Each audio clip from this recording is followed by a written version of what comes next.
Cari maklumat dan berita politik yang bebas, kupasan yang tepat, panas. Dapatkannya secara eksklusif hanya di Jom Channel. Komitmen kami, pentasan berita Isnin hingga Jumaat. Berbicara dan isu semasa, kami garapkan secara langsung. Panel-panel berkaliber dan profesional. Interaktif, pandangan anda kami raikan. Jangan lupa bersama kami di setiap hujung minggu dalam edisi khas mingguan. Jom Channel, moving forward, sharing a new experience.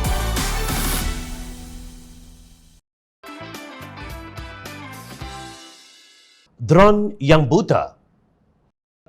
Ketika rakyat berduka kerana kediaman mereka musnah dirodok oleh bala, cukong-cukong farmasi sedang mengira berapa banyak keuntungan yang akan diperolehi apabila suntikan vaksin keempat dijalankan. Ketika aktivis alam sekitar berteriak agar Kerajaan Persekutuan menubuhkan satu jawatan kuasa khas bagi menyiasat laporan Jabatan Perhutanan Negeri Pahang JPNP berhubung dakwaan tiada sebarang aktiviti pembalakan di kawasan hutan di daerah Bentong, berbondong-bondong lori penuh muatan balak dilihat dalam perjalanan. Bolehkah dipercayai laporan JPNP itu?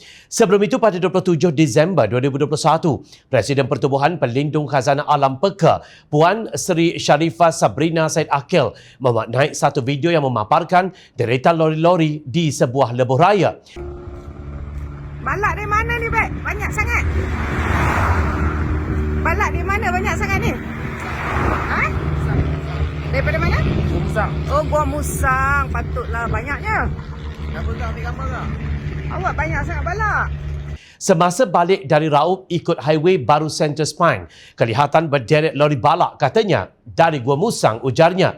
Sabrina turut mengulas mengenai laporan JPNP, katanya, saya dah agak dah jawapan ini akan keluar. Tiada pembukaan hutan, tiada pembalakan, rakyat pun percaya. Kes tutup. Malapetaka datang lagi, ini kuasa Tuhan. Hujan banyak sangat. Macam inilah setiap tahun tanpa rasa bersalah daripada pihak atasan. Beliau jelas kesal dengan sikap kerajaan yang tidak prihatin terhadap aktiviti pembalakan tanpa kawalan, walaupun ada rakyat yang mati akibat banjir lumpur. Elok tutup sahajalah Jabatan Perhutanan aka Jabatan Pembalakan, sindirnya.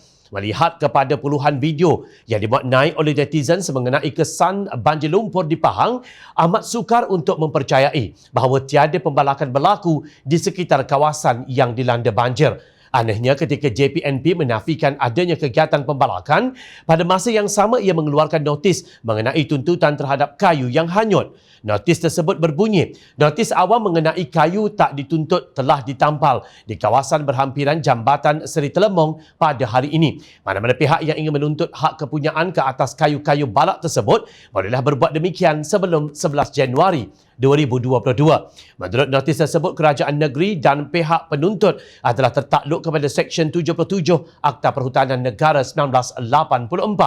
Logiknya, kalau sudah tiada pembalakan, mana datangnya balak? Tambahan pula, kenapa hanya sebut Seksyen 77 Akta Perhutanan Negara 1984? Bagaimana dengan kerosakan terhadap harta benda masyarakat yang dilakukan oleh balak-balak yang hanyut itu? Balak yang katanya ada pemilik. Balak tersadai dalam rumah rakyat. Adakah salah kepala air? Bukan pemiliknya.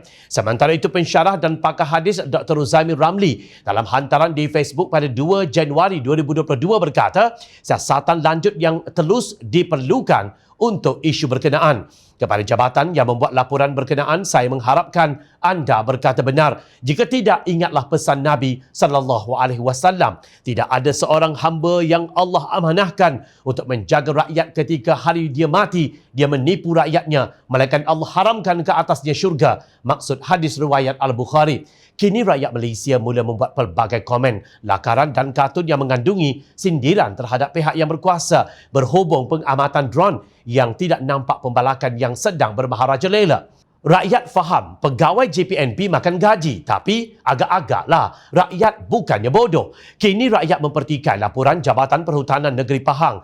Pertikaian ini menjejaskan kredibiliti dan integriti JPNP. Sesungguhnya drone itu buta, tetapi yang mengawalnya sudah tentu dapat melihat dengan baik. Tidakkah kerajaan keluarga 69, pimpinan Datuk Seri Ismail Sabri Yaakob berasa malu atau takut kepada balasan Allah di hari akhirat?